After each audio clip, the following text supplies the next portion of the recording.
Oh, hey I everybody. can hear you now. Awesome. Hey Mark, how you doing? I'm doing fine. Awesome. I just want to make sure everybody can hear Mark and you guys can hear me fine. But yeah, I just want to say thank you all for joining us. It's National Silent Movie Day. Um, Let me see. Just want to make sure people can hear us.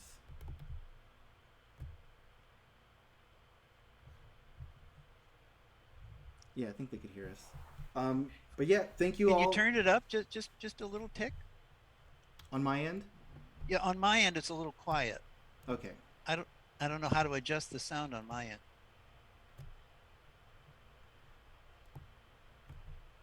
Can you hear me now? Yeah, I mean I can hear you fine. It's just that the audio is just a little the level is just a little low.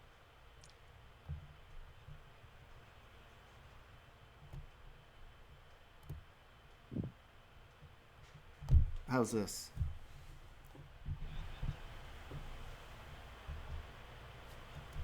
Say something.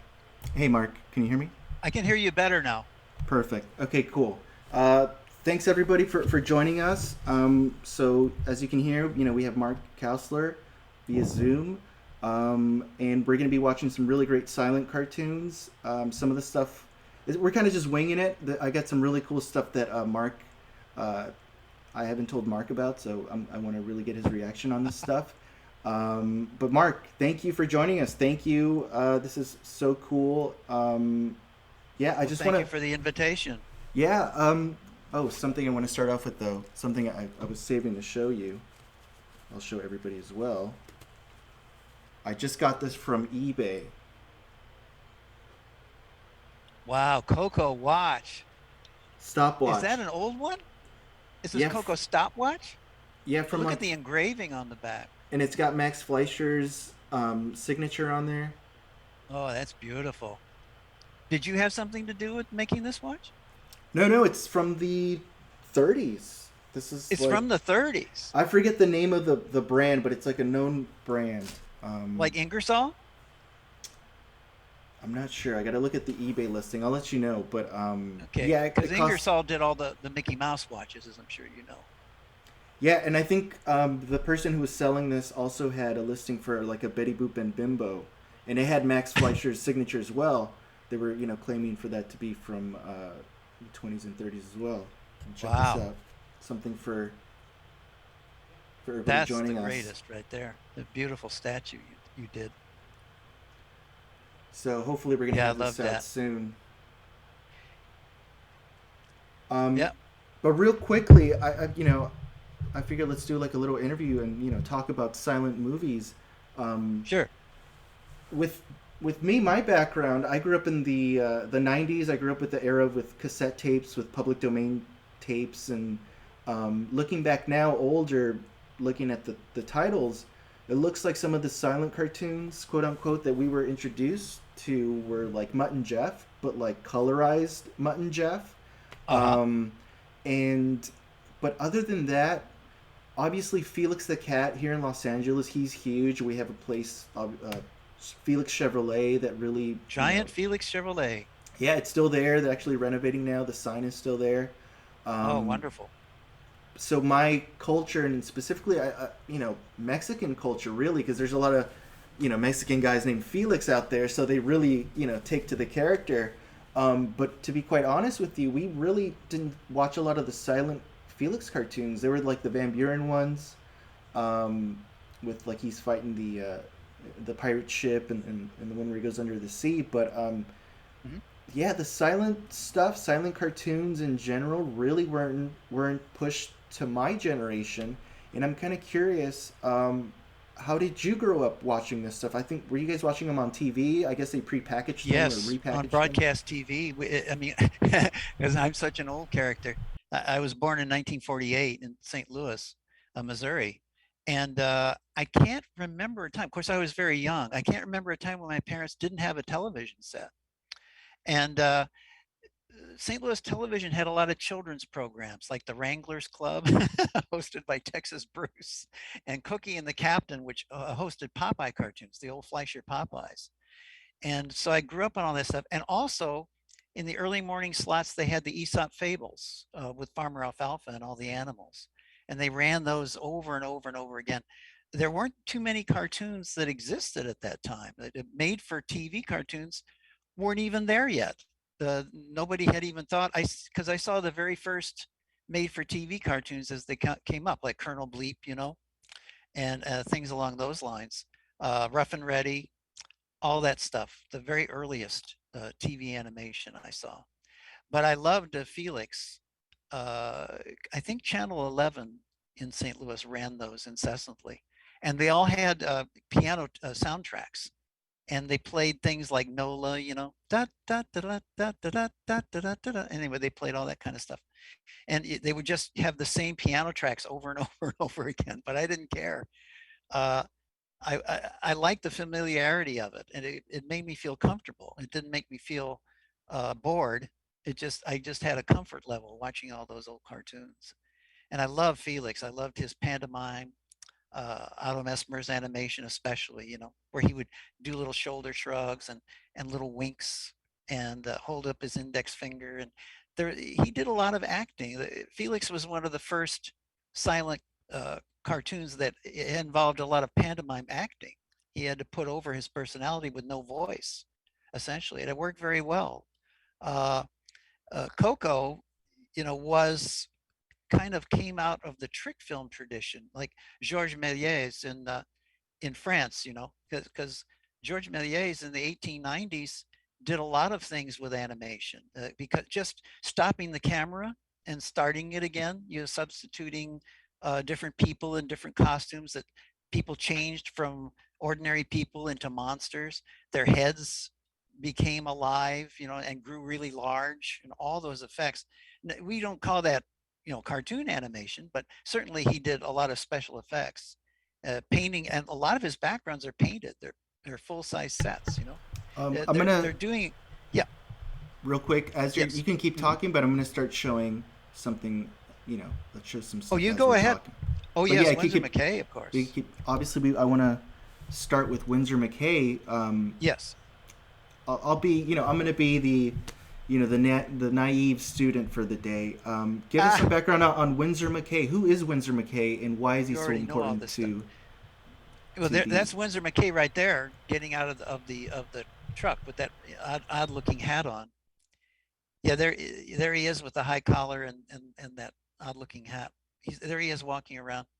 Yeah, Windsor McKay was one of the premier newspaper cartoonists of his day, going all the way back to probably 1899, working for the Pulitzer, the New York World, and the Hearst paper, the New York Evening Journal. And he did a lot of things for both of those papers. And his primary creation is the first thing he became noted for was Little Nemo in Slumberland. uh, I don't know if this is the Gertie the dinosaur film, of course, but before this, he made a Little Nemo cartoon with Nemo and Flip, the little imp from his comic strip, and the little black character, the little African character, and he did a lot of things like that. See, now this is showing. Supposedly, according to this film, he made this film on a bet, that he couldn't bring a dinosaur to life. But of course, in reality, I think he just did it because he really wanted to do it. And he probably didn't know that he was going to have 10,000 drawings. He just made as many drawings as it took to bring Gertie to life. What And what year was mhm, this? this is 1911 1911. and 1911. And there were no pencil test machines, no way of checking his action, which is phenomenal that he could achieve. Windsor McKay could achieve the lifelike effects that he did. He even has Gertie breathe many times. She's lying on her side, and her side goes up and down, which really kind of brings her to life. Is Uh, this an accurate portrayal of how animation was done? Just all they're these. gagging Yeah. it up, Okay. like that. That's a Yeah. slapstick gag, where the errand boy falls downstairs and throws the drawings all over the floor. Probably McKay did just about all this stuff solo. He except for I think his name was Fitzsimmons, the guy who did all the backgrounds. He had a guy that continually traced the background lights. There were no cells at that time. Everything was done on rice paper. And that's why the background lines wiggle in this, because he had an assistant who just kept tracing the background on each and every drawing uh, of Gertie.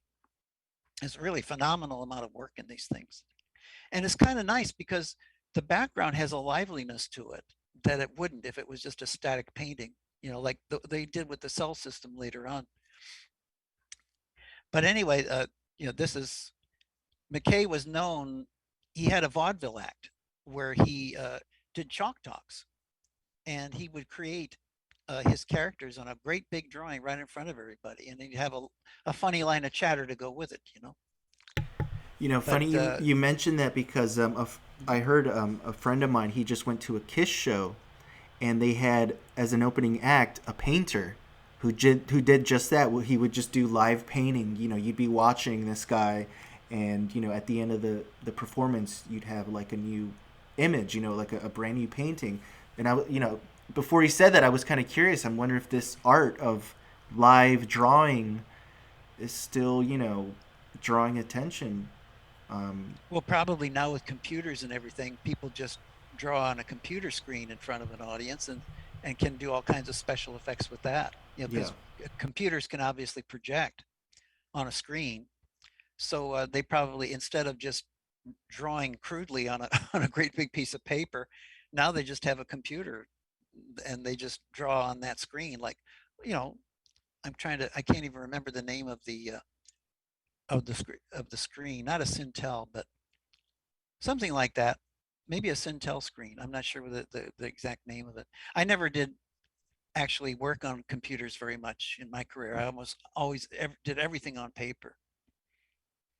But there's an example of a cycle, you see. Like there's plenty of use of cycles in this cartoon. It isn't all continuous action. Like that's all continuous action there.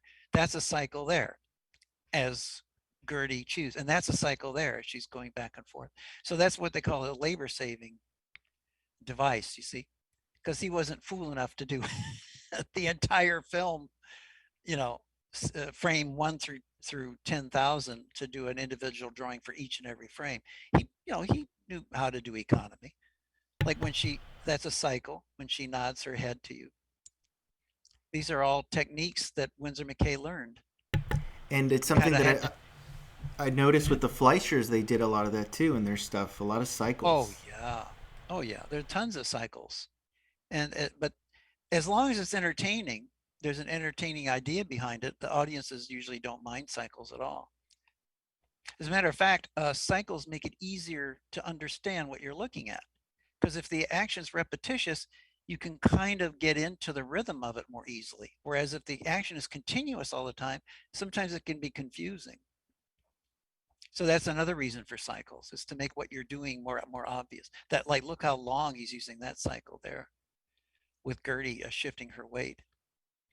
The reason too for the length of the cycles in this film is that McKay, that you can tell by these subtitles, McKay originally stood on stage and talked to Gertie as she moved. It was part of his vaudeville act.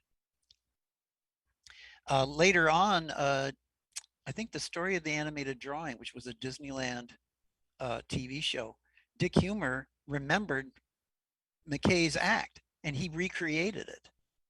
And they hired a guy to impersonate McKay and use Gertie, and you can see the act recreated. If you can find that TV show, you can see and hear basically what McKay was trying to do. When was this recorded with Dick Humer? It was 1955, 56, somewhere in there. Oh wow! But it's called The Story of the Animated Drawing. How many films did McKay end up doing?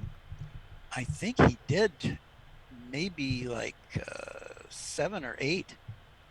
And later on, he tried to promote his son, Robert Winsor McKay, and he gave Robert credit for some of the last films he did, like The Flying House and things like that. But actually, Windsor McKay was still doing most of the work. he just he was just trying to help his son out because he really loved his son. But anyway, see, did you see that four-winged lizard where he nods his head? All of this was stuff that McKay spoke on the stage. So that's why there's so much footage of Gertie shifting her weight, because that's all stage weights while McKay is talking to her. The audiences loved it because they thought he was really talking. Now here's an example of all continuous stuff as her stomach gets bigger and bigger, and her tail keeps switching back and forth, but it gets higher and higher, as you can see. And that's supposed to be McKay walking in to the shot. He probably exited the stage, and people were fooled. They thought, oh boy, look, Winsor McKay's on the screen with with Gertie. So anyway, later on, the Vitagraph issued this as a short, and they added this prologue, with him and George McManus, who created a comic strip called Bringing Up Father with Jiggs and Maggie. And then, of course, who made that? There was a film called Schnookums, which was from Jiggs and Maggie, that that a famous cartoonist made, and now I can't think of his name today. So anyway, this is Aesop Fables. I think these are by far my favorite. Like the Aesop Fables? These are so funny. These are absolutely wonderful. And these. How is Paul Terry associated with this? What's the connection with Paul Terry and Yes, these? These were things that Paul Terry directed, and I think these were done. Were these done at the Bray Studio? I think. Well, his earlier ones were, but I think by the time he made these, he had Fables Pictures, which was his own studio, and he was partners with his top animator Frank Mosier, and they worked together on these. But actually, Terry, if you look at the drafts that exist from some of these Aesop Fables, he maybe only did one or two scenes for the most part. And Frank Mosier usually did the bulk of the footage because he was a better draftsman and he was faster. Although this isn't Mosier stuff here. I'm not quite sure. This might be not Klein, but I'm not, I don't, Jerry Shields. Yeah, this is Jerry Shields animation because Jerry was the crudest animator that Paul Terry had. But Paul loved him because he could turn out so much footage because they had to do one of these every 2 weeks. They had to do 900 feet, 800 or 900 feet of a 35 millimeter film every 2 weeks. So they had to fill it up. They had to come up with the gags and all the action. That's wild. As you can see, this is Terry's idea of staging in this was pretty much eye level, parallel to the camera. He didn't do a whole lot at this point of stuff coming to the camera or away from the camera. He discovered that later on. But this must be the early 20s. This is probably 1921, 1922, somewhere in there.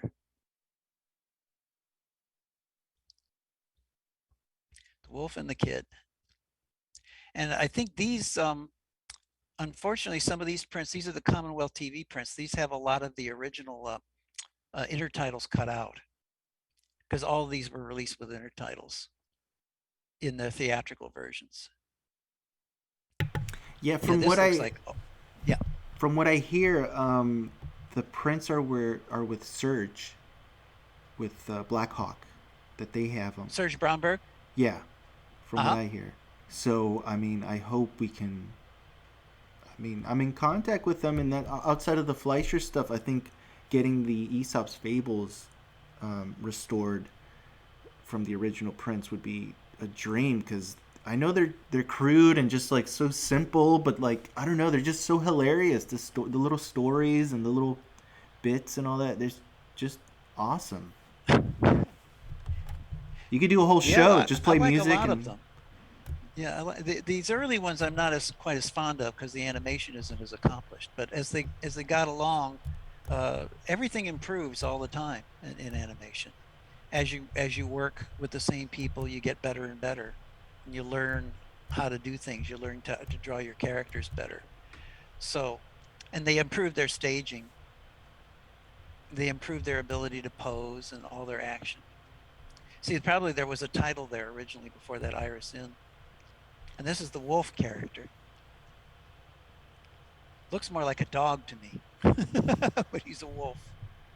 Yeah, these are As Mrs. Wolf, a a wolf. wolf, bandit, and butcher. Anyway, again, you see a very high horizon line. Although Terry, under license, I think from J.R. Brave, used cells, and he used painted backgrounds.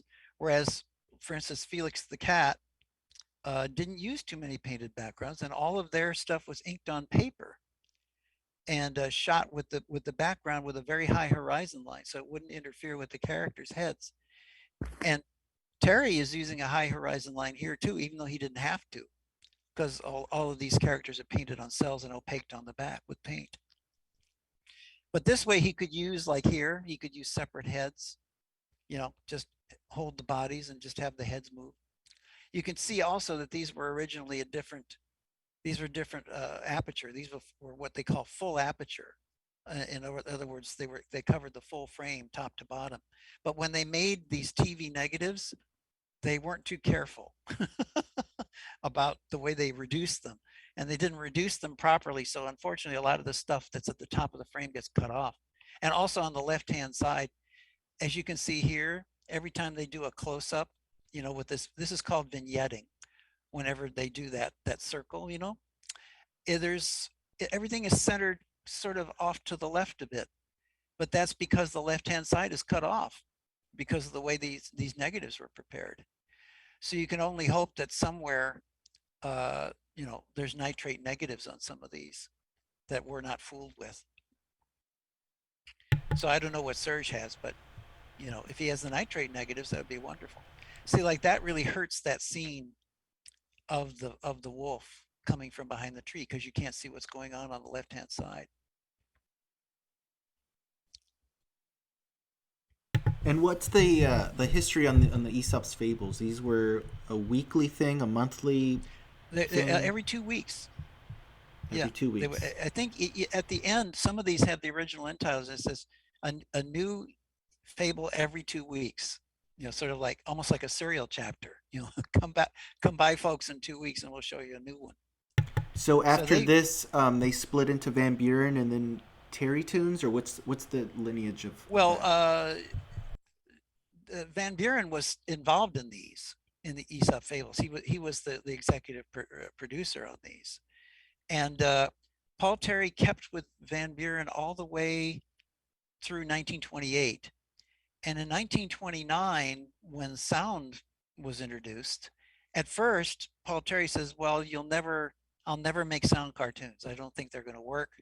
Uh, I don't see any way to do it, and it's going to be too expensive." You know how cheap Paul Terry was. That was his reputation. He was always a very economy-minded guy.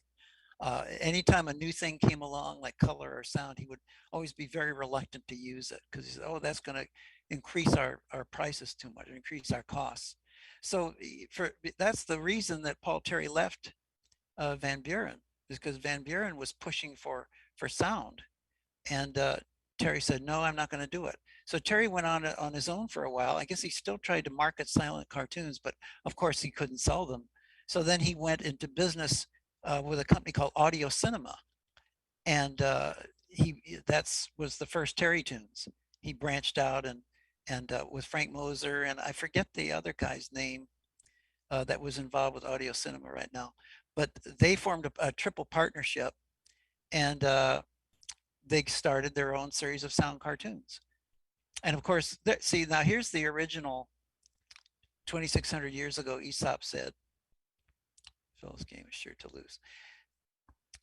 And oh, look, this even has the original. I was going to talk about this. And today, and they would do an expansion of the moral on this and try to update it. And they would always use human characters at the end of a lot of the old Aesop fables. This is nice that whole thing is on at the end of it. Unfortunately, it's like I said, the cutoff hurts the titles a bit. You can't really read them too well.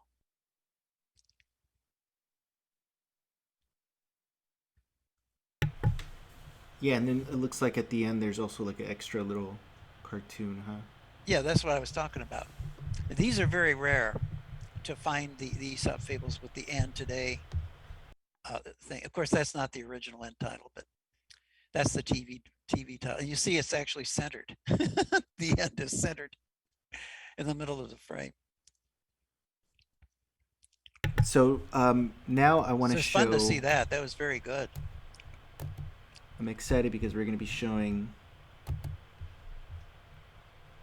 a Koko, but Uh let me huh. just. I just want to put a little watermark over it Okay. to make sure we're covered. So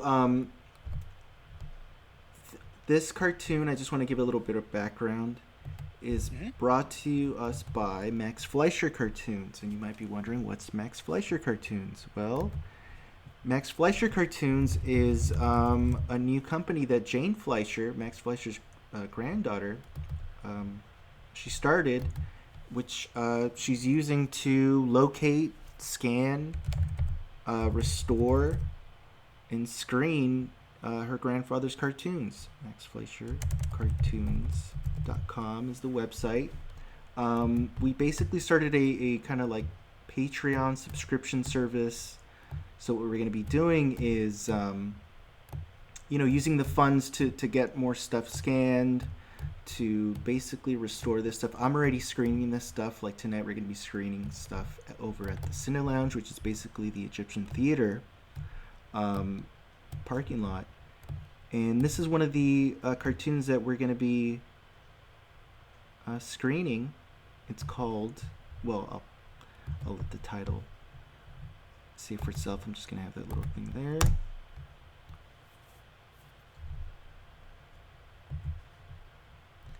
But Mark, what's your Yes. history on Nice. the Fleischers?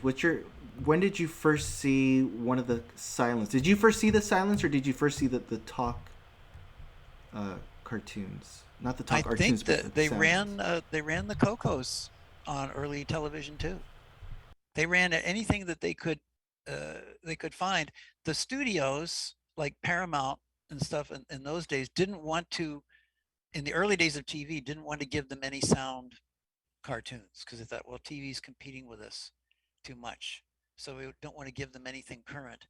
But silent stuff was okay, and then it was up to the TV stations to add their own soundtracks or whatever. And as I'm sure you know, Bray distributed a lot of the earliest Fleischer out of the inkwells to TV. I think starting in 1951 or 52, and he added his own soundtracks uh, to those. Bray Studio had a guy who narrated them. I'm sure you've seen a lot of those kind of prints, and so that was the start of Fleischer animation on TV. That's the earliest ones I can remember. And then I think it wasn't until the mid 50s, like 54, 55, where they started to run Betty Boop and talk cartoons. And I saw all of those too.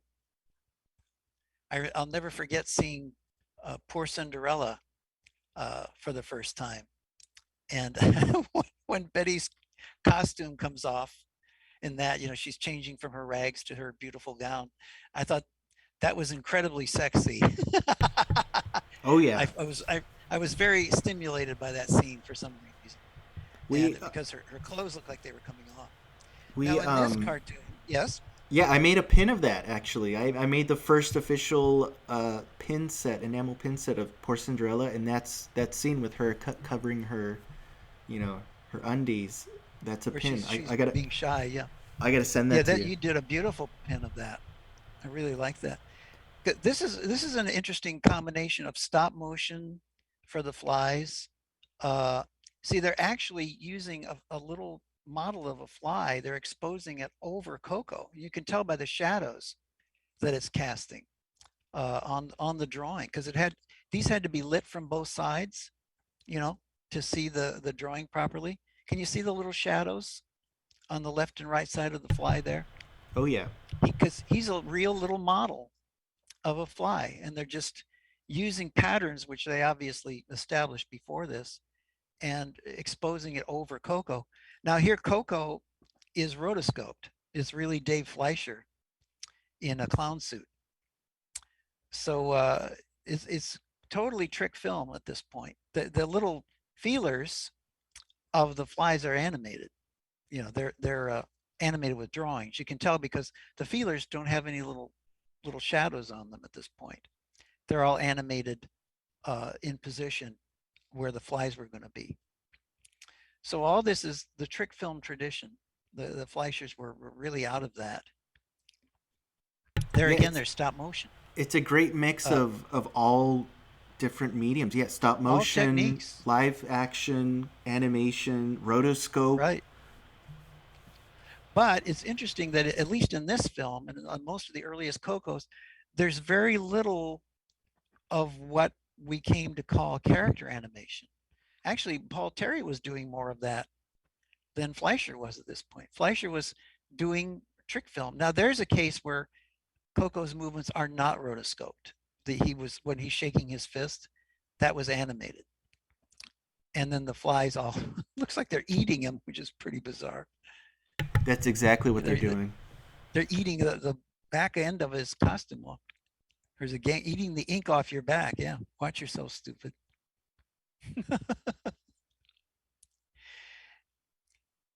And again, like I was telling you the other day, the very first out of the inkwell experiment #1 took Max and Dave a year to complete. And when they sold a Koko to J.R. Bray, J.R. Bray said, well, looks wonderful. You know, it's a real breakthrough in smooth action, believable action, but you can't take a year to make one. So I think then they started to turn out at least one a month after that. I love And these. they hired people to help them. You know, they hired extra artists. Anyway, you were saying? I love as I'm like working on these, each little frame is like a cool little piece of art. I love this. This is just for like a little second, but I just love the little poses of Coco. Oh In yeah. these early ones, they're so cute. And look, it turns into a. There's a scene missing, but it looks like it's his idea. Then it hits him over the head. Mm-hmm. But yeah, I love this version of Coco. But this isn't Dick Humor, right? This is before Dick Oh Humor. yeah. This is before he got involved.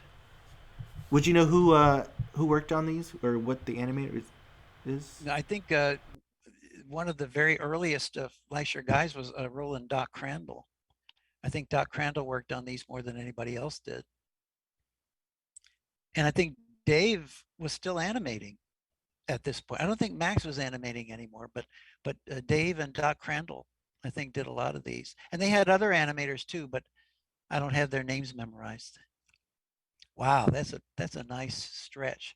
That's an early example of a stretch gag. You know, like later on, they developed a system called like that's rotoscope right there, where he's staggering around with the thing on his head. Squash and stretch. So here they're combining uh, straight ahead animation techniques with the rotoscope. Like this, they couldn't really rotoscope because it's super distorted. So they figured that out just with drawings. And I think then too, the animators at Fleischer had to ink at least the key drawings of their own scenes. They had to not only be very adept at animating, but they had to be good with a pen. Like Dick Humor was wonderful with a pen. Uh, his thick and thin line really established the Fleischer style later on. It was a very distinctive, heavy line. I've noticed that in a lot of silence, there's always this running angle, like with farm Three alfalfa. quarters, Yeah, yeah, 3/4 to, and it's an animated background. It's a pan background because they didn't have to animate the background when it was parallel to the camera. But here it's going towards a vanishing point. So they had to go to all the trouble to really draw the background out. And it's a cycle, of course, but they had to draw it out for every frame. So that took a little bit more time. I'm waiting for the Coco video game. Here's a cool little shot. You know him running. Oh yeah.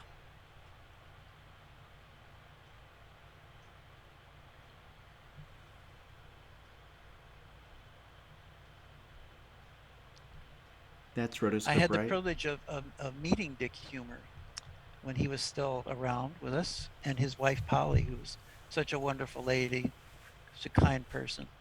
And the main reason I wanted to visit Dick was I was a big fan of Scrappy, which was a character that Dick created for Charles Mintz. And so I brought some of the Scrappies over to his house and ran them for him. And Dick sang Scrappy's theme song. It had lyrics. Gosh, I wish I had recorded him doing that. I really see now. There's an example of a pan that's parallel to the camera, so it didn't have to be animated. But but it was wonderful to talk to Dick about those cartoons, and I had no idea, the just how much that this one guy was involved in the history of animation. If I'd known, I would have, been more respectful of him probably and asked him more questions. But I mean, I didn't realize that he had done so much work on the Fleischer cartoons at several different times in Fleischer history, and the Mutt and Jeffs he made, then the Scrappies he did, and then when he came to Disney, he was a key animator of Donald Duck and a lot of the early Disney characters. And then he went on to be a director and worked with Joe Grant on Fantasia, and then he got into the comic strip department. I mean, this man did so much in his life. It's really astonishing just how much he contributed all his life Did he to also animation and its do development. Toby the Pups? Yes, he did those too for Charlie Mintz. Yeah, he did some. Toby, of course, wasn't as quite as defined a character as Scrappy. Scrappy was kind of a breakthrough character because Scrappy was a little boy with a mother, and it was almost like an our gang situation, like where he was involved with all the other kids in the neighborhood, and a lot of the gangs where the kids were beating up on Scrappy or whatever. And his little dog Yippy, he had a very charming relationship with Yippy, like the very first one. Uh, what is that one called? No bark. It's not no barking. I can't remember the name of the very first Scrappy, but in that one, Yippee is a big part of the plot, and Yippee is sick. He thinks Yippee's going to die, but Yippee is a female dog, and at the end, a whole string of puppies come out of the doghouse. Because so Dick discovered how to charm an audience. He discovered that you have to make a cartoon that sort of touches on things they know, kids and dogs and all that kind of stuff. So he broke like these out of the inkwells, and some of these is a very fantastic, otherworldly kind of thing. These are not situations that everybody encounters every day, like a little clown coming out of an inkwell and and interacting with flies and all the strange things that Koko did. Uh, but also interesting that Dick Humor was in breaking with the rotoscope. He gave Koko and Fitz more personality than just about any of the other Fleischer animators. He he. This is a wonderful cartoon, Coco's Queen, that's coming up. It's really great. Uh, he gave Koko a face. He gave him more expressions. Koko could wink. He could nod knowingly. He could give us somebody a sidelong glance because Dick understood acting a little bit. He understood how eyes worked, especially, and Fitz too. I mean, these were wonderful little acting touches that he put into the early Fleischer silence. Yeah, this is an incredible film, Coco's Queen. Most of the prints of this have the last scenes are so badly deteriorated, nitrate deterioration, that you can't see what's going on. But uh, the live action and animation combination in this film was really ahead of its time, and I think some of the most ambitious work along these lines that the Fleischers did. Of course, the Fleischers had to do all their combo stuff the hard way. Uh, Optical printing wasn't developed that much at this point, and so they had to make individual photostats of every frame of the live action part. I love that gag. of Koko, and or his the live what was going on at the end of this scene. I think there's a little girl who climbs in and out of a full size inkwell, and Koko gets involved in that, and has to actually physically put his hands on her and things like that. So they had to match very carefully. That's why they needed those full size photostats. So this is a really remarkable one. But I don't think Dick Huemer worked on this one yet. I think this was 1926, wasn't it? I believe so. Yeah. Yeah. So, but at this point, Dick was working on the Mutt and Jeffs. He had his own studio called Associated Animators, and in 1925 and 1926, he was away from the Fleischers, making those cartoons. I think there is a copy online of Coco's Queen, like complete, because there's also um, a scene missing on one of Uh huh. on on this one. So I've seen like the full version, and also the end of it isn't as like you said, isn't deteriorating or anything. Oh, that's Um, good I'll send that to because I you. don't think I've seen a print that had a good last scene on it. All the prints I've ever seen look pretty bad. Let me see if I can find it. Hold on. For Fitz.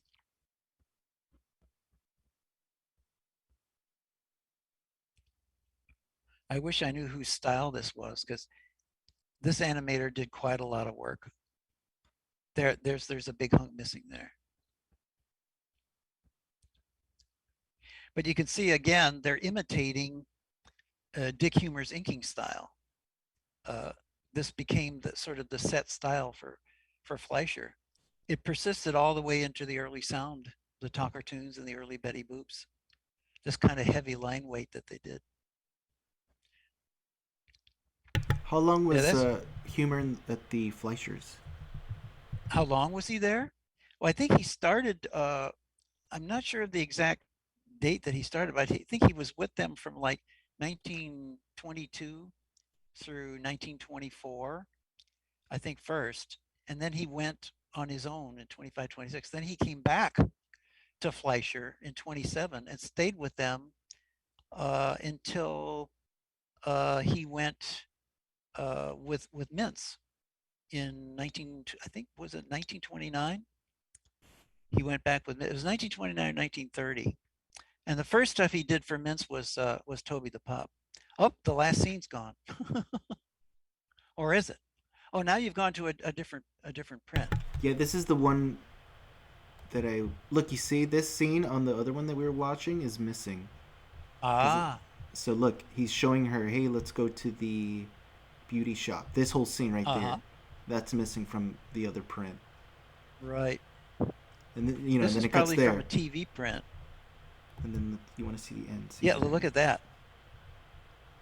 Okay, this is the scene that would be wonderful to see in a really clear, nice copy. But again, shows you the ambition that the Fleischers had here.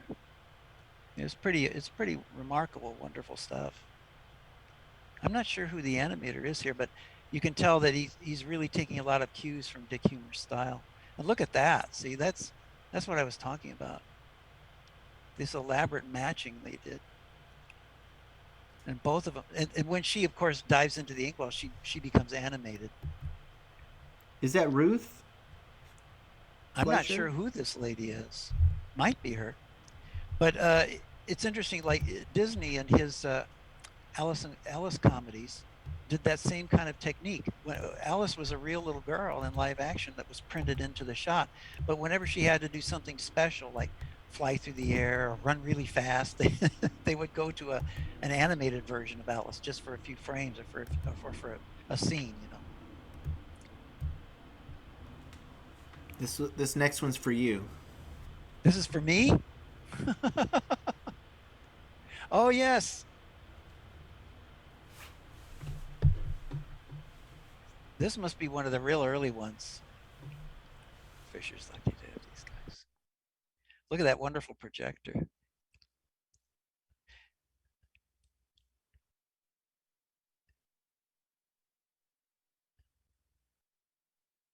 Yeah, this is a really good one. I think I saw this one a long time ago.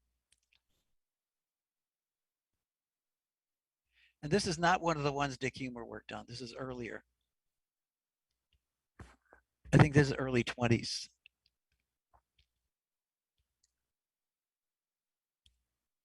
Now, I, I want to get a little history on Mutt and Jeff. So they started off as a comic Sure. strip, and then That's they Bud went. Fisher right there, who just walked into that shot. He was the creator of Mutt and Jeff. He created Mutt and Jeff in 1905 for the San Francisco Chronicle. And the original reason, the strip was originally called A Mutt. And the reason for it was to give tips on horses in horse racing. Uh, Bud Fisher was a dedicated horse bettor. He loved horse racing and he loved to read the racing form. So he would get tips. He knew the racetrack near San Francisco, and he would get tips and then slip them into the comic strip, the name of the horse, things like that. So that was the whole reason for starting that. And A Mutt, there's some nitrate decomposition there. The A Mutt was the very first daily comic strip. That was the first, because up to that point, comics were special. They appeared on Sundays only, or the dailies were just one shots, But he created the daily strip that featured this character, A Mutt. He was the very first daily comic strip character. And then later on, he introduced Jeff, who was named after Jeffries, Jim Jeffries, I think was his name, who was a famous prize fighter. So there again shows Bud Fisher's addiction to competitive sports, horse racing, things like that. He was always bringing that stuff into his comic work. But that's where Mutt and Jeff started. And then Mutt and Jeff, I'm not sure the exact first year, 1918, I think, was the first year that the Fleischer, not Fleischer, but the Bud Fisher's Mutt and Jeff were started in 1918. And I think they made more than 300 Mutt and Jeff cartoons through 1926, including the last 2 years, that Dick Humor was involved with the characters. So they made 300 of them. And I think today, maybe there's not even 20 or 30 that still exist. Most of them, unfortunately, were not preserved. They were distributed by Fox Film Corporation. And I'm sure, as you know, Fox Film Corporation went through a lot of problems. William Fox went bankrupt, the guy that started Fox Film Corporation, and eventually his company was sold to another company. And so they didn't, in those days, nobody cared. Films were considered to be as disposable as newspapers or magazines. They were printed on flammable nitrate stock. The prints would come back, after they finished their theatrical run. There was no TV. There was no other way to sell them. So they chopped the prints up and the negatives. They had a guy out in the back who chopped them with an axe because they couldn't store them because they were too dangerous to store. So silent cinema had a lot of problems as far as its proper preservation. And wasn't there a And fire as so well? that there were lots of fires, lots of nitrate fires, some that took place in the theaters. The projectionist would be running the print and it would get stuck in the gate. And they had very hot sources of illumination in those days. They called them carbon arc lamps. And they were two carbons, a positive carbon and a negative carbon, burning in the lamp house in incredible heat. And boy, if a film got stuck in the gate or broke in any way, it was in great danger of catching on fire. So that was a problem, a big problem. If it hadn't been for the Museum of Modern Art in New York, who I think they started their film preservation in the 1930s, we wouldn't have as many silent films around as we do today, because they really preserved a lot of things. That's wonderful that this one's been preserved, because it actually shows the production process. And look at this. This is like the kind of a gag that Tex Avery was using in Porky's Preview later on, where stick figures, child versions of Porky and the gang, come to life. And this is kind of the same idea, but of course done much earlier with Mutt and Jeff. But look at that, trying to animate crudely like a kid would. That's great. Funny idea. They use it on SpongeBob, or they still use it in modern They stuff. still use the same idea. Yeah. But here it's like Jeff. This is supposed to be Jeff's animation, and Jeff is a very crude artist. So, and yet there's a sophisticated idea like that where the Indian grabs the girl by the hair and she boings up and down. From, her hair leads her head, and then her body has a reaction. So that's actually a fairly sophisticated animated idea.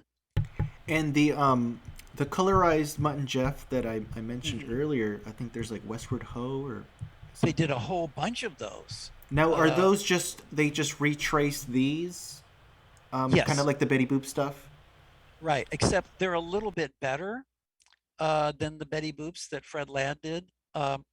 They're much better than Fred Ladd because Fred Ladd worked from 16 millimeter prints and enlarged the frames on a copy stand, and then had people put paint on the back of the cells. But the Mutt and Jeffs they were either done from the original artwork or they were done from 35 millimeter prints, and they were done much more carefully, and they look better.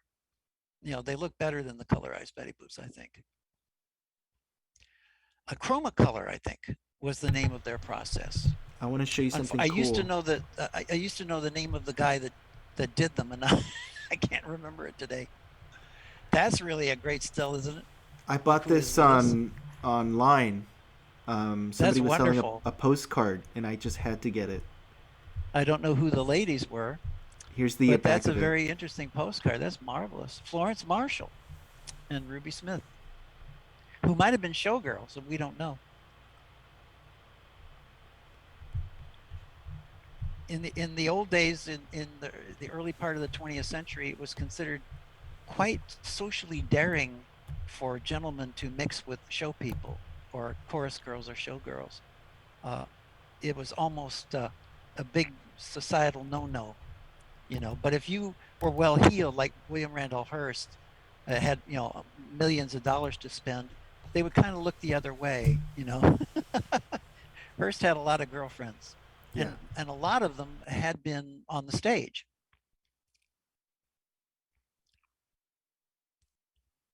Save America's Treasure. So you're going to run a colorized uh, Mutt and Jeff now? Oh, and this is Colonel He's a Liar. This is a Bray production. I've this is going to be the first time I'm going to see one of these Uh huh. cartoons. I've only heard the name. Can you Yes, give we us some have no background bananas. on this guy? And these are little Jewish peddlers that are speaking in Yiddish. If we had some bananas, yes.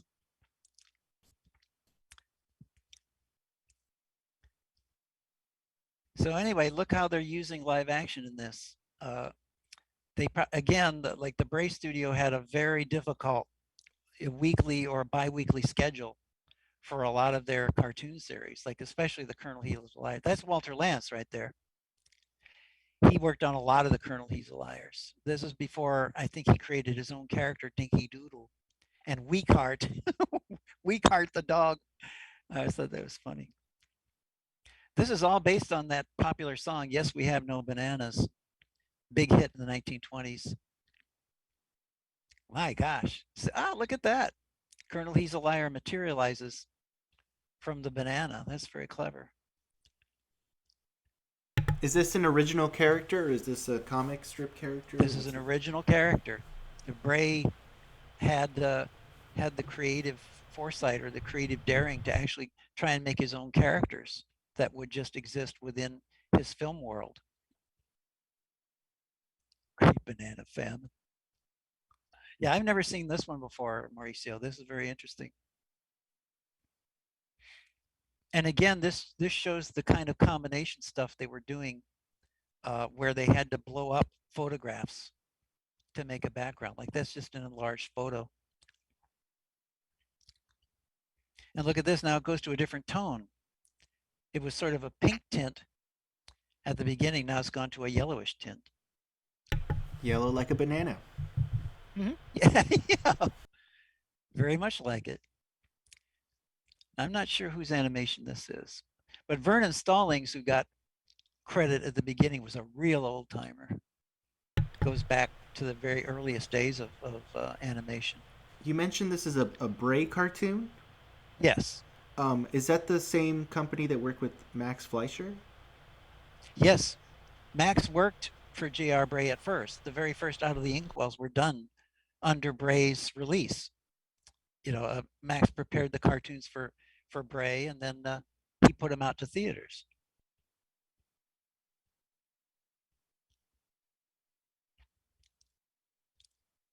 How many The shorts did they bottom of make it. of this character? Colonel He's a Liar? Yeah. I'm not exactly sure. I know it's probably more than 40 or 50. They made a lot of shorts with him. And again, not too many of them are with us. A lot of them deteriorated.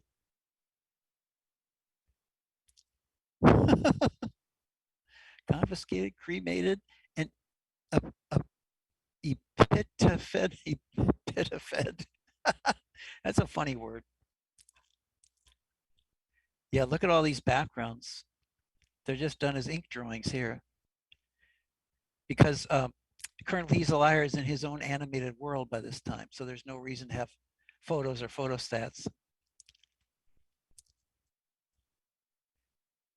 Would this be a cartoon that was in competition with Coco the Clown and Felix? Did Oh, they even sure. consider being in competition at that time? Was there such a rivalry? Well, it's different than we think of as competition today, where we have competing television networks or competing streaming services or whatever. In those days, theaters, individual theaters in towns, uh, either were under contract to a big distributor like Paramount, or especially if they were a small neighborhood house, they would buy their cartoons on what they call the state's rights basis. And I think that's what Bray used. He was a small producer and a small distributor. So a lot of these wound up in neighborhood shows. They didn't play the big cities. So there wasn't all that much competition. It was just a very different world. It was a very different method of distributing your wares. You had to have what they called a release, and then the releasing company had to have wide distribution, and it had to have deals with a lot of different theaters. Each individual theater made their own deals, and until the big studios like RKO, Paramount, MGM started buying theaters in the 1920s, and the big movie palaces of the 30s, like for instance the RKO uh, Palace in Manhattan, things of that sort, uh, used all their own stuff first. They would contract for their own productions, like some of the Van Buren things and the Disney things that RKO later wound up with.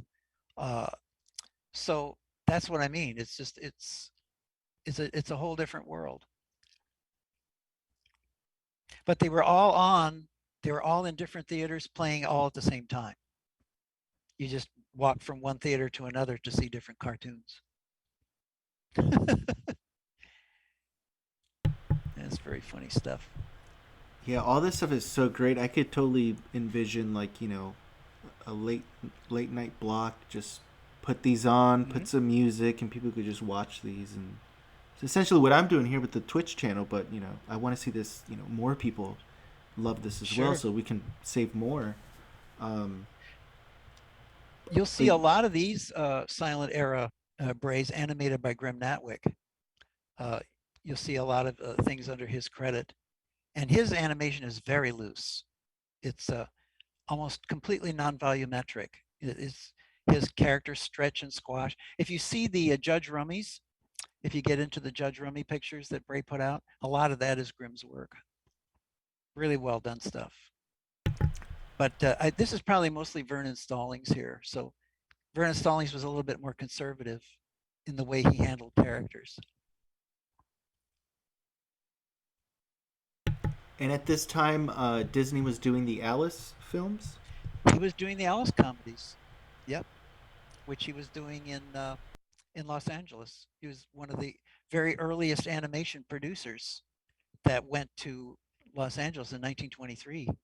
Before him, there was in Los Angeles there was things like Pacific Title, which Leon Schlesinger owned, that didn't really do full cartoons. They did they created intertitles with artwork. If you see some of the intertitles in old silent movies that have illustrations on them, there's quite a few. Pacific Title did a lot of those. And sometimes there's little rudimentary bits of animation. Like I saw an old Edward Everett Horton comedy last night where Horton is riding on a runaway horse, and there's a lot of animation in it. When the horse rears, and he comes off the horse, he becomes animated for a few frames. So, and those were all done in Los Angeles too in 1927. So that was the earliest form of animation done out here. It was just stuff that was designed to work with live action. And then when Walt came here, his first stuff worked with live action, which was the Alice comedies. The Oswalds, which he started in what 1920, 1926, somewhere in there. The Oswalds were all animated, which was a breakthrough for him. Look at that. Now that was an actual animated move back. They couldn't do a truck. They hadn't figured out how to do it. Their animation cameras weren't sophisticated enough to do a truck move, what we call an in and out truck. So they had to animate all their camera moves. They really had to do things the hard way. What did you do with all these bananas?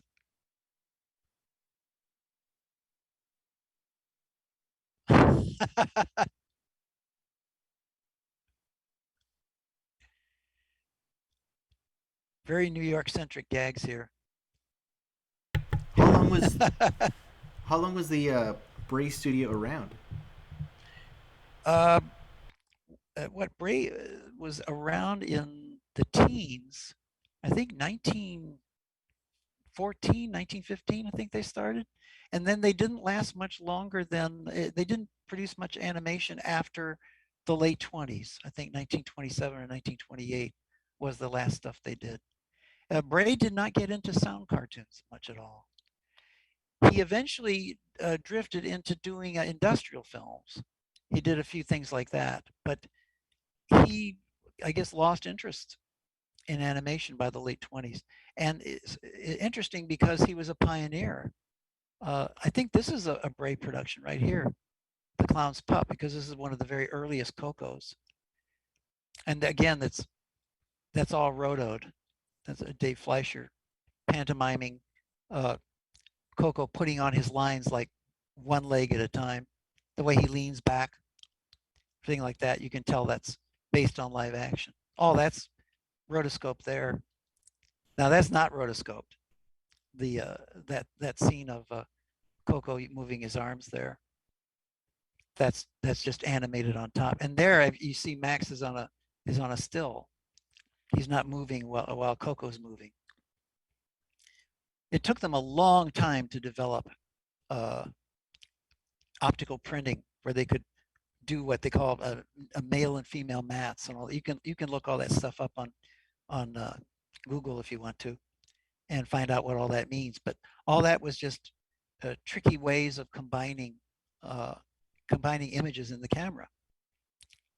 And Walt Disney couldn't have made Three Caballeros and things like that without mats, because he relied on that to combine live action and animation in that film. Did you ever see me draw?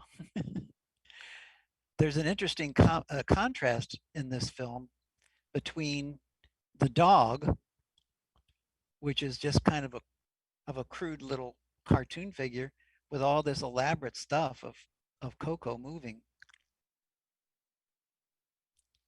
A bulldog, of course.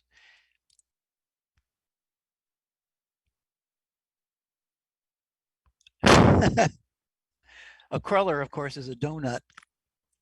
Looks like a full-blooded cruller. And now all those dogs there are not based on rotoscope. They're all just animated, and pretty crudely. That's all animated there. And then Koko is based on live in Did parts of this scene. did Max only rotoscope humans? Did he ever rotoscope animals or anything like that? I'll bet that he did, but I can't give you an example. I'm almost certain that he used a rotoscope to animate some animal cartoons, but I'm not quite sure what they are at this point. Usually, though, when they had an animal, even a hard to animate animal like a horse, they just did a funny horse move. They didn't do realistic horse legs or trotting positions or anything like that. They just animated it like a wooden horse or like a sawhorse, rocking back and forth. They did that in that Mutt and Jeff film that we just looked at a little while ago. That's the way they animated the horse in that one. And if you've noticed, in a lot of the Aesop fables and things like that, whenever there's a horse, it always looks like a toy horse. It never looks like a real horse Yeah. because they were easy to draw. They were easy to animate. A horse, like I said, is an expensive thing. Here's an early fable, Henry's Busted Romance.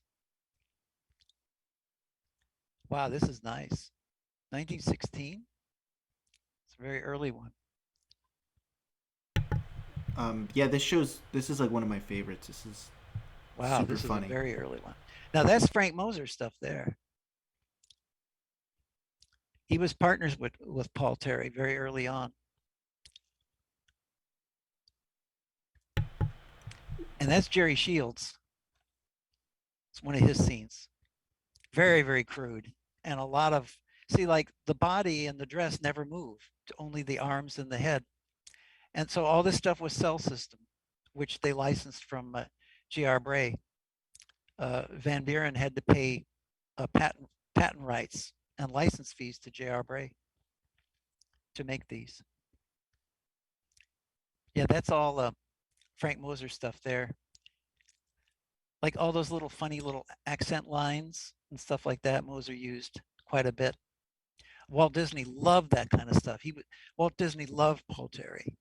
Hugh Harman told me that they would take prints from a theater of these Aesops and look at some of the cycles, of elephants running and things like that, and make them into a loop, and then study them over and over and over again to try to learn how to animate. They learned to animate by imitating these New York guys, like Jerry Shields, like Vernon Stallings, like Frank Mosher. Did Walt ever take any of those guys to his company? I know he took a couple I of think Fleischer he people. tried to get Frank Mosher, but Mosher didn't want to come to California. He was a dyed-in-the-wool New Yorker. But some of them, obviously, like Dick Humer and people like that, did come to, and of course, Seamus Culhane, who did a lot of work for Fleischer in the early 30s, wound up as a Disney animator. He worked for Walt for quite a while in the 30s. That's a funny idea, isn't it? He's so attracted by Kitty in the poster that he slips backwards. He's sort of trying to walk away, but that's an interesting personality because the little cat is trying to resist looking at her, but he can't. He's attracted to her magically, so he slips backwards as he's walking. I like that idea. That's why I think But the silent stuff, especially, because you have to use animation to kind of, give people an idea of what's going on. I think that's why there's a lot of more creativity and nice, just fun little gags because of that. Um, yes, yeah, I because love this stuff. they didn't have sound, so they had to make up for that totally in pantomime. And animation could do that very easily and could convey things just by the way things moved, or the way things, like in that scene where he's got his arm over the little the poster image of Kitty. She just dissolves off at one point, which indicates that's what he's thinking. It's not happening in reality. He's just thinking that. Like, I So love that's this kind of, this yeah. this little gag where he's gonna read his palm, so he's gonna wipe it Uh-huh. off to make sure it's clean, so he could make sure he could read it. That's just great. Yeah, I like that. Yeah.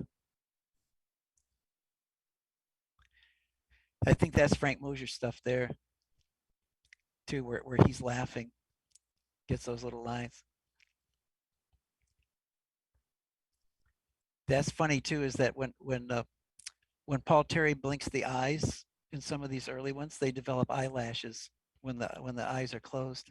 Also, they grew eyelashes to indicate that they were shy, which is interesting. Just the way things are drawn uh, indicate the emotion, because they were trying hard for some kind of personality in these, or at least just enough personality to so you'd believe in enough to put the gags over. And here's the kind of stuff that Van Buren did a ton of times in the early 30s, where a big crowd, uh, goes into a theater to see a show. Hugh Harman did that too in the early Looney Tunes. He loved to indicate, uh, show a big show and then have a big crowd go into the theater. The Dancing Seal Sisters. But this is a really nice print. Yeah, and I want to get more. I want to like all this stuff's great. I think now, especially with this renewed interest in animation, Mhm. I think that's a perfect excuse to just try and get this stuff out because that's like I told you before. I'm kind of exploiting my youth and going to these companies and archives and saying, hey, we want to see this stuff. My generation wants to see this. We're not getting it from our stuff now, so you know let's That's give true. us a chance. Let us scan this stuff. And from our experiences, it's very you know super quick to get something scanned. Obviously we need funding, but if there's interest there, people will help fund this. I mean, I told Jane once that I saw some Kickstarter.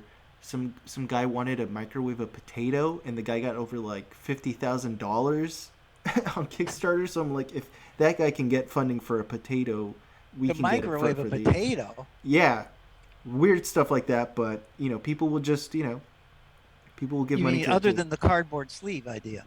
yeah. Because years ago they used to sell these little cardboard sleeves that you would put your potato in, and that would protect it while it was being microwaved. I know, I don't know right? if this was the same kind of invention or not. Maybe he had a better idea. No, But it it is was hard to microwave a potato. No, it was literally like I need to buy a new microwave to microwave this potato, and it was Uh, like a joke. What do you call it? Kickstarter, kind of like a funny internet thing, and like he a got gag, fun. Yeah, like a gag, and it was a gag Kickstarter. a gag Kickstarter, and it got over like 50,000. So, Wow. but anyways, we have just to say again, we have maxfleischercartoons.com. It's a Patreon. We're putting out the films, like if you're a member of the Patreon, we're gonna upload some cartoons on there, some new scans. But yeah, if you guys can help us out, subscribe to the Patreon, and there's also a link to the PayPal if you just want to give a one-time donation. But we're actively trying to get this stuff scanned. And outside of Fleischer stuff, I'm also a fan of the Terry tunes and the Frank Moser stuff and most of the Silence Mutt and Jeff. So I'm also trying to get that stuff out as well. So this is just a start. So just putting that out there. Did you see that wonderful shot just a little while ago that showed the big painting over the there it is, the big painting over the proscenium arch? Yeah, that's just Because amazing. theaters actually looked like that in the teens and 20s. They had these special paintings that they commissioned that were really big, that that made the theater environment so much more special, and could sort of be at eye level with the people in the upper balcony. Anyway, that's really nice. That's a good observation of contemporary theater from the teens. I think this is 1916 or something like that. So that's very interesting. So they got a lot of mileage out of those cycles. Yeah, I He love keeps that. trying to crawl up on the stage, and then they throw him back in his box seat. You think okay, now he's producing the flowers. It's a good idea. You think she would be interested in him because he's rich enough that he can afford that special box seat. That would indicate that that he's got a lot of money. He's got the VIP box seat. Right. So, do you think Mademoiselle Kitty would think he was a pretty special character? Yeah, I think that's looks like Jerry Shields to me. Kind of a crude looking walk. It took him a long time to think about lows and highs and walks, like and the way that the hips shift as the weight shifts from one side of the body to another. It took years and years to work that out. At this point, they weren't quite that sophisticated yet. Again, everything here is very influenced by comic strips. Like where the little exclamation point comes out of the head, things like that, throwing him over the horizon, stuff like that. Here's an example of what I was talking about earlier, the high horizon line. Uh, even though Terry was using cells, just about everybody else in the animated field was using what they call the slash system. So they wouldn't have to pay patent rights to J.R. Bray for the cell system. So this was just the way cartoons were styled in those days. The horizon line was over the heads of all of the characters.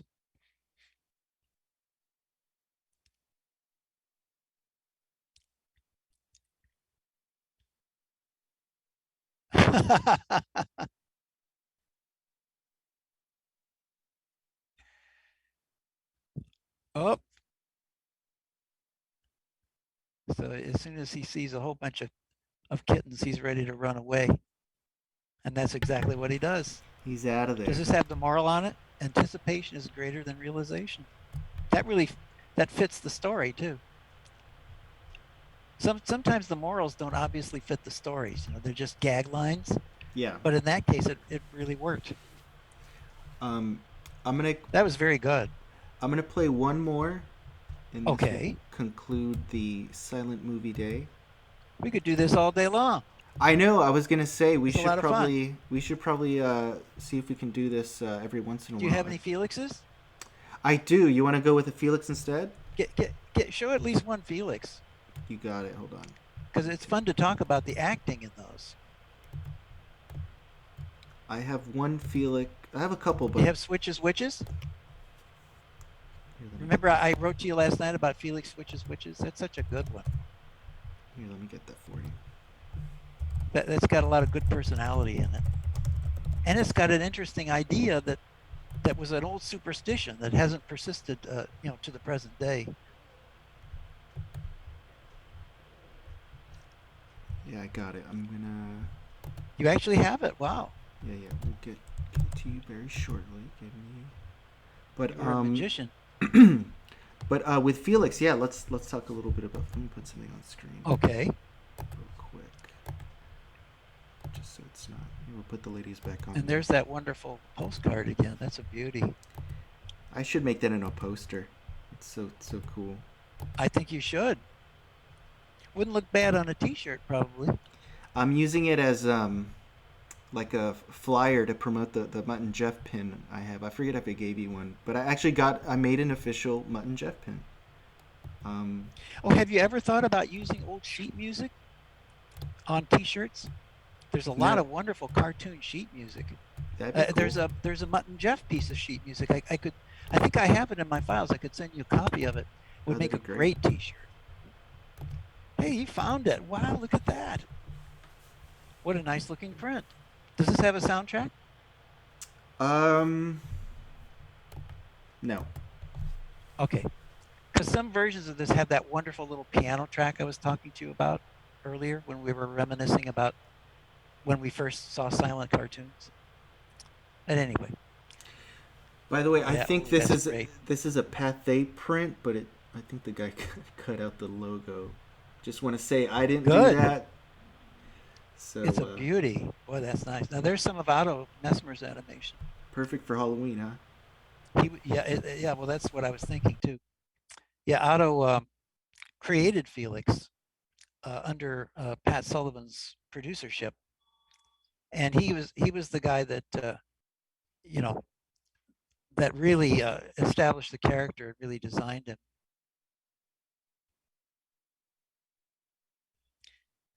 I'm not going to pick that up. I mean, that's great. Now that's a different animator's work there. I can't think of his name right now.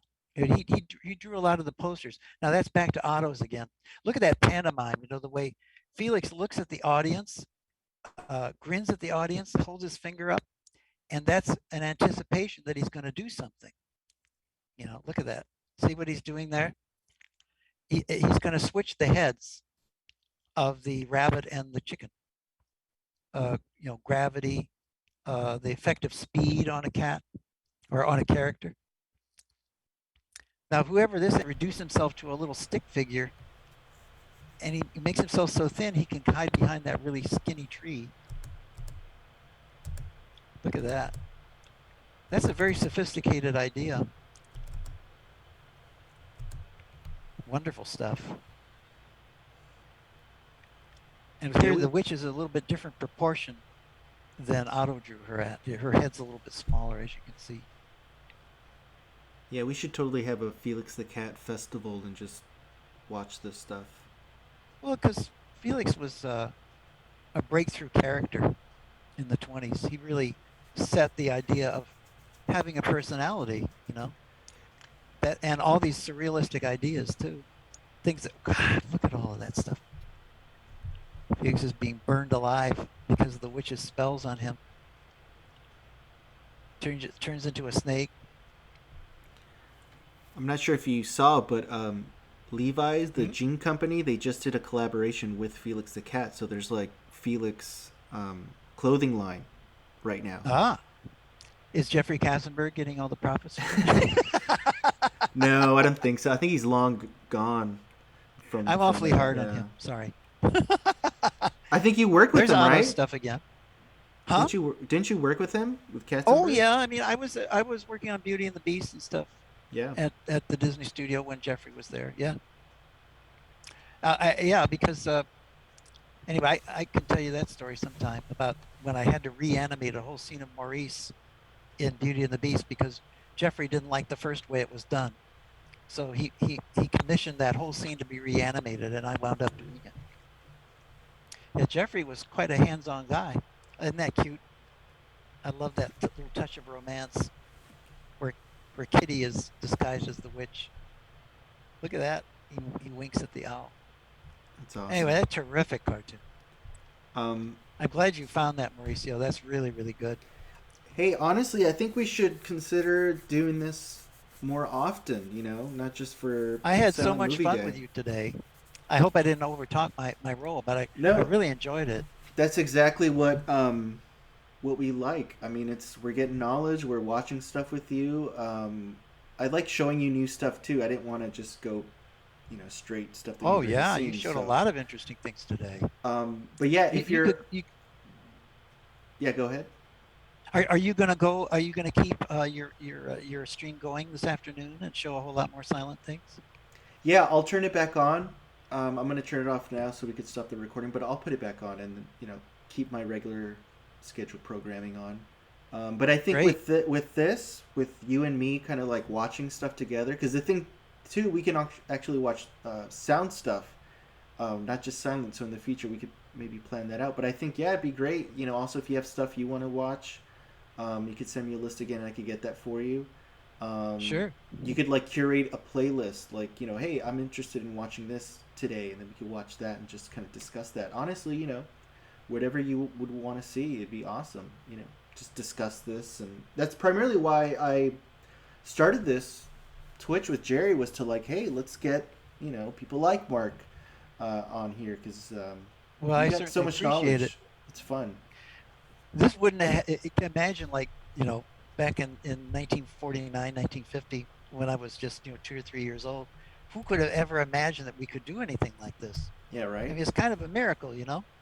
We're being interactive with these old cartoons Yeah, make because it. my first exposure to them was just on broadcast TV. You couldn't record it. No VCRs existed. No home video. The only thing we could get was these little cut down 50-foot, 8 millimeter prints of Felix at the local Sears, at the Sears camera department. Yeah. I'd buy them and bring them home, and I ran them to pieces. God, I love those. And it didn't even bother me that they weren't complete. I just was happy for whatever I could get. That was the world then. You And know. I have some good news though for you. I just with a buddy of mine, Uh huh. we bought. Let me see, what did we buy? We bought a Felix, a print. Um, Felix the Cat Hits the Deck. Oh You ever, yes, you ever seen that one? yes I have. That's a good one.